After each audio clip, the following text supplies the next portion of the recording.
नमस्कार, मैं हूं मिलिंद खांडेकर और आप देख रहे हैं साप्ताहिक सभा। साप्ताहिक सभा में हम लगातार चर्चा कर रहे हैं विधानसभा चुनाव दिल्ली को लेकर। और आज ये विशेषांक हम लेकर आ रहे हैं साप्ताहिक सभा का, जिसमें हम जो सबसे ताजा सर्वे आया है, जिसमें सीटों का भी आकलन है, वोट शेयर का भी आकलन है, और बजट का चुनाव पर क्या असर पड़ सकता है दिल्ली के, इस बारे में बातचीत करने के लिए मेरे साथ जुड़ रहे हैं मैट्रीज एजेंसी के फाउंडर डायरेक्टर मनोज कुमार सिंह। मनोज जी, बहुत बहुत स्वागत है आपका। तो मनोज जी, जो आपने आंकड़े शेयर किए आपके ट्रैकर के हवाले से, तो पहले हम बजट के बारे में बात कर लेते हैं, क्योंकि बजट को लेकर कल से बहुत चर्चा हो रही है। लोग ये कह रहे हैं कि बजट की वजह से चुनाव जो है वो पलट जाएगा। तो जो आंकड़े, मैंने दो आंकड़े आपके देखे कि क्या ये गेम चेंजर साबित होगा, तो उन 50% लोग कह रहे हैं कि होगा, 13% कह रहे नहीं होगा। लेकिन जो सबसे बड़ा आंकड़ा मेरी नजर में है वो ये, आपने जब लोगों से पूछा कि किस पार्टी को 12 लाख रुपए इनकम टैक्स नहीं देने का फायदा होगा, तो 65% लोग कह रहे हैं कि बीजेपी को फायदा होगा। तो मनोज जी, इसको हम कैसे समझे कि ये जो बजट क्या चुनाव को बदल सकता है? देखिए, हर पिछले 10 सालों से जो मिडिल क्लास था वो भारतीय जनता पार्टी के साथ जुड़ा हुआ था, लेकिन पार्लियामेंट में उसने दूर हुआ। और उसमें एक बड़ा तबका वो भी था जो सरकारी कर्मचारी कहिए या सैलरी होल्डर लोग थे। उनका अपना विरोध था कि भाई हमारे लिए सरकार कुछ नहीं सोच रही थी।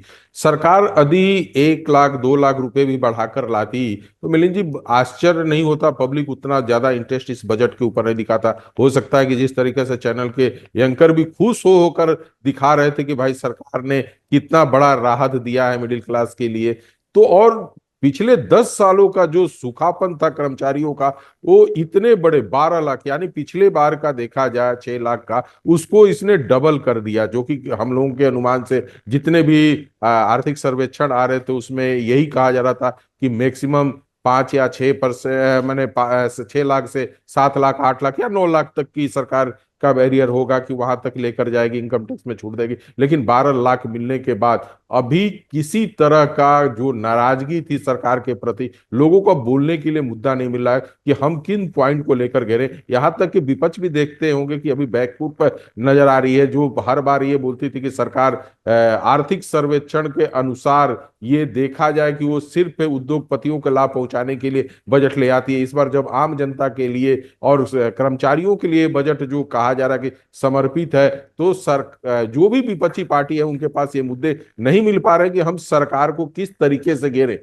तो ये परेशानी विपक्ष के पास है। और इस समय जब चुनाव का 2 महीने 3 महीने का समय बचा हो, और उस समय इस तरह का मैंने 2 या 3 दिनों का समय बचा हो, और इस बीच में जो आया है बजट, और उसके ऊपर जिस तरीके से लोगों का रुझान दिख रहा है, इसको पब्लिक के बीच में निगेटिविटी बनाने में कहीं ना कहीं इनको परेशानी होगी। और इसका फायदा तो जरूर जो केंद्र में सरकार है उसको मिलता हुआ दिखेगा। अब हम आते हैं, आपने आपका कहना है कि इसका केंद्र सरकार को या उसको भारतीय जनता पार्टी को इसका लाभ मिल सकता है, क्योंकि ये बार बार चर्चा हो रही थी कि मिडिल क्लास कहीं ना कहीं केजरीवाल से नाराज है फ्रीबीज की वजह से, और वो बीजेपी की तरफ से जा सकता है।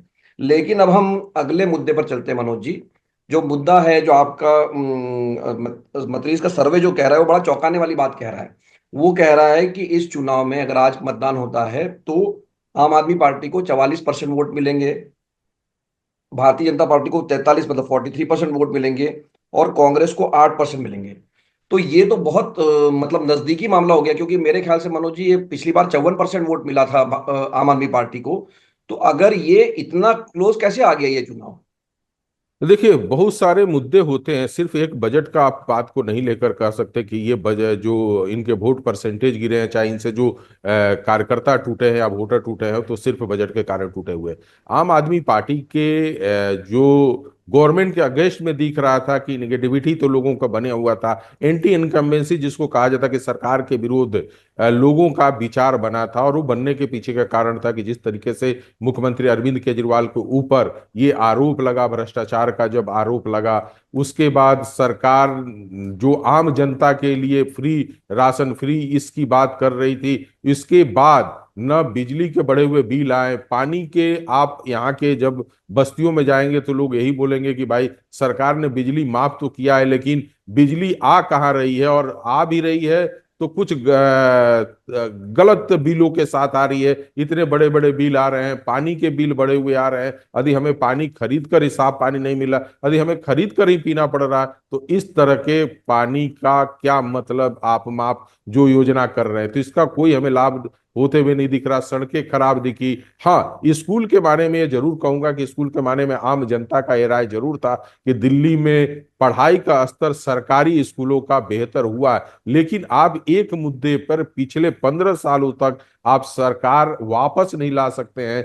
तीसरी चौथी बार मुख्यमंत्री अरविंद केजरीवाल अपने लिए वोट मांग रहे हैं और सिर्फ स्कूल के रूप में मांगे, तो पब्लिक उस पर विश्वास नहीं करती है। लेकिन आज के डेट में महिलाओं का जो है, महिलाएं आज के डेट में भी मेरा मानना है कि अरविंद केजरीवाल के प्रति थोड़ा सा सॉफ्टनेस उनका बना हुआ, और उसका सबसे बड़ा कारण है उनको जो फ्री बस सेवा दी जा रही है उससे उनको काफी फायदा मिल रहा है। तो अरविंद केजरीवाल का अधिक वोटों पे यहां तक टिके रहने का एक मुख्य और सबसे बड़ा कारण जो दिख रहा है वो ये दिख रहा है कि कहीं ना कहीं महिलाएं उनके साथ जुड़ी हुई हैं।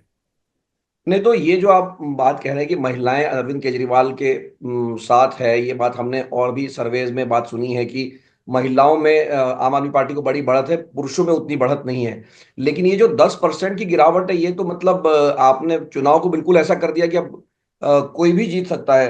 अब मैंने आपने जो सीटों का प्रोजेक्शन किया है मनोज जी, इस वोट शेयर के आधार पे, तो उसमें आम आदमी पार्टी को बहुत मामूली सी बढ़त दिख रही है। मैं मामूली सी बढ़त इसलिए कहूंगा क्योंकि आपके अनुसार आम आदमी पार्टी को 34 से 38 सीटें मिल सकती है, जबकि बहुमत के लिए जरूरी है 36 सीटें चाहिए बल्कि।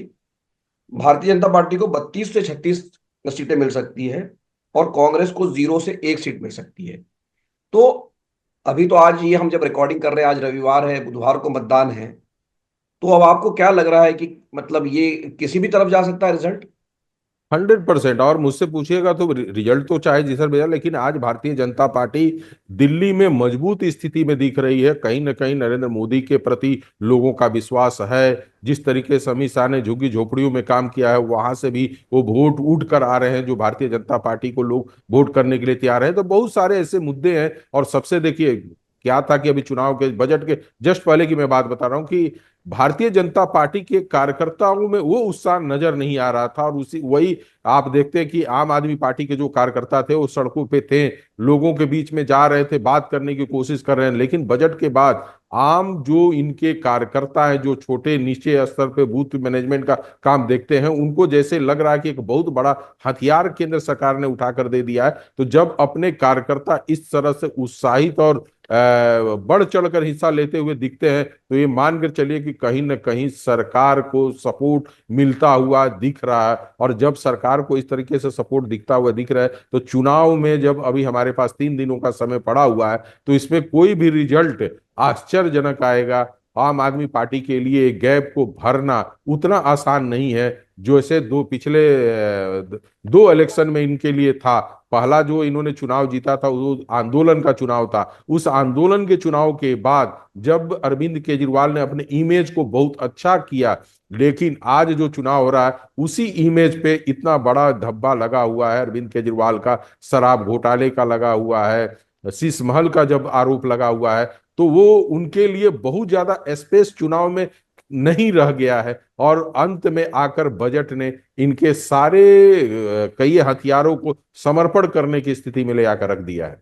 नहीं, पर अभी भी अगर हम सीटों की बात करें तो आप जो एडवांटेज दे रहे हैं वो आम आदमी पार्टी को दे रहे हैं। उनकी सीटें 38 तक जा रही, जबकि भारतीय जनता पार्टी की जो है 36 तक जा रही है।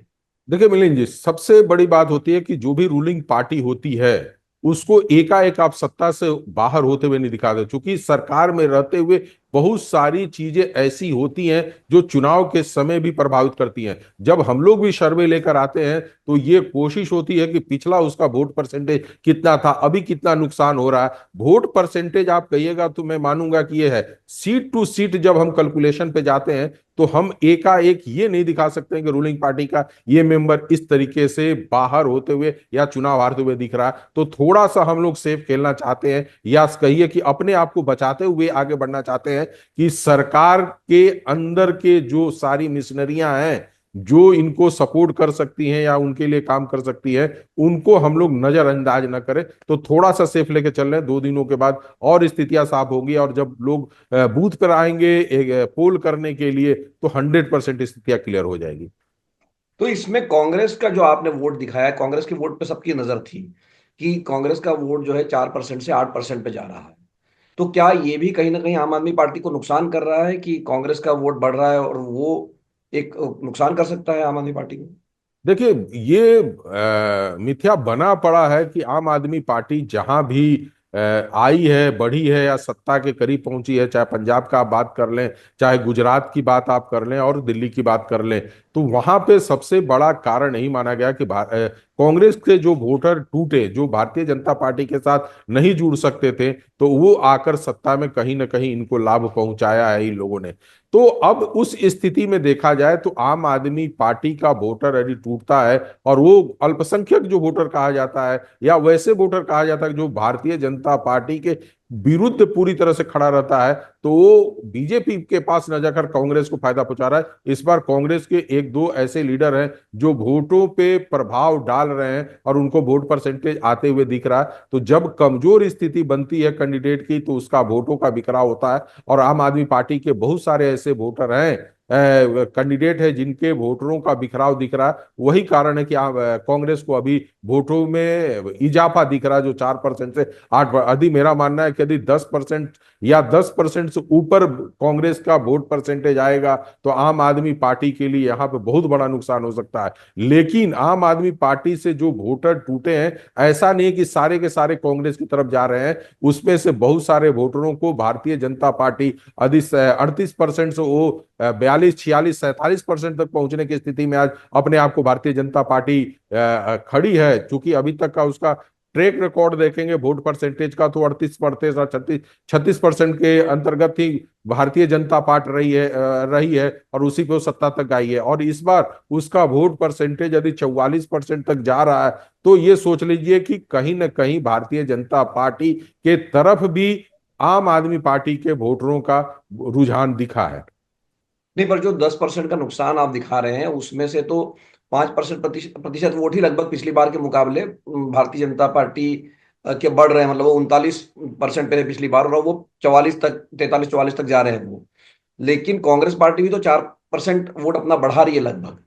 हाँ, तो उसमें उसमें मैंने वही ना बोला कि कांग्रेस में तो वोट जा ही रहे हैं, लेकिन ऐसा नहीं है कि सारे कांग्रेस में जा रहे हैं जो आम आदमी पार्टी के वोट परसेंटेज कम हो रहे हैं, वो दूसरे तरफ भी शिफ्ट हो रहे हैं। जैसे पिछली बार रीजनल कुछ पार्टियां थी, कुछ निर्दलीय प्रत्याशी थे, उनको भी वोट, लेकिन यहाँ पे डायरेक्ट फाइट यदि कहीं अभी होने जा रहा है, तो भारतीय जनता पार्टी और आम आदमी पार्टी के साथ होने जा रहा है। वैसे स्थिति में इन्हीं दोनों पे ज्यादा वोट का परसेंटेज आएगा, इसीलिए वहां पे आप ज्यादा बढ़ते हुए देख रहे हैं। आप 38% से आप 43% तक को बीजेपी को बढ़ते हुए देख रहे हैं। और कांग्रेस को भी जो आ रहा है, वो दूसरी पार्टियों में भी वोट कम होते हुए, और आम आदमी पार्टी के अंदर भी जो वोट कम हुआ है, उसके कारण ये दिख रहा है।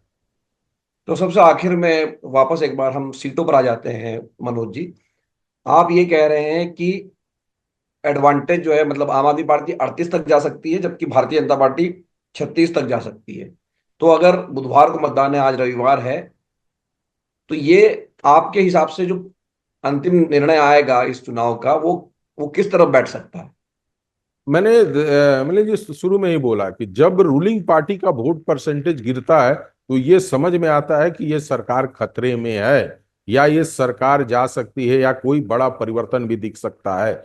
वैसे स्थिति में ये जो घटता हुआ वोट परसेंटेज है, कहीं ना कहीं आम आदमी पार्टी के लिए नुकसान पहुंचा रहा है। और ये नुकसान, ये आज के डेट में मुझे लग रहा है कि ये हो रहा है, कल और बड़ा होगा। इस पे आश्चर्य वाली बात मैंने बोला था कि ये आश्चर्य की बात नहीं है कि इससे बड़ा नुकसान और भी जा सकता है। तो नुकसान तो आम आदमी पार्टी को है ही, लेकिन एग्जिट पोल में हम देखेंगे कि नुकसान कितना बड़ा हो रहा है। लेकिन जब तक यदि ओपिनियन पोल के आंकड़ों को देखें, तो आम आदमी पार्टी के लिए ये चुनाव जीतना काफी मुश्किल भरा। तो मनोज जी, बहुत बहुत धन्यवाद इस बातचीत के लिए, साप्ताहिक सभा में न्यूज तक की जोड़ने के लिए।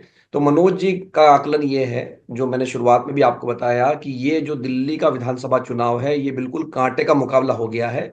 हालांकि उनका अभी भी कहना है कि आम आदमी पार्टी को एक थोड़ा सा एडवांटेज बना हुआ है, उनकी सीटें 38 तक जा सकती है जबकि बीजेपी की 36 तक जा सकती है।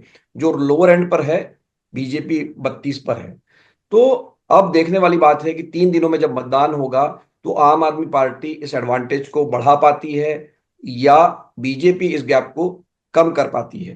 कुल मिलाकर जो बजट आया है उसके बारे में मनोज जी का ये कहना है, उनके संस्था का जो सर्वे वो ये कह रहा है कि इससे भारतीय जनता पार्टी को फायदा होगा। 65% लोग ये कह रहे हैं कि भारतीय जनता पार्टी को फायदा होगा इसका। तो बजट भी एक तरह से इस चुनाव का गेम चेंजर साबित हो सकता है। हालांकि मनोज जी ने यह भी बताया कि आम आदमी पार्टी का जो वोट प्रतिशत है वो लगातार गिरता हुआ उन्हें दिखाई दे रहा है उनके सर्वे में।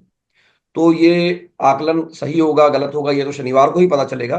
लेकिन मनोज जी, हम आपसे फिर बात करेंगे बुधवार या गुरुवार को, जब भी आप एग्जिट पोल लेकर आएंगे। इस बातचीत के लिए बहुत बहुत धन्यवाद।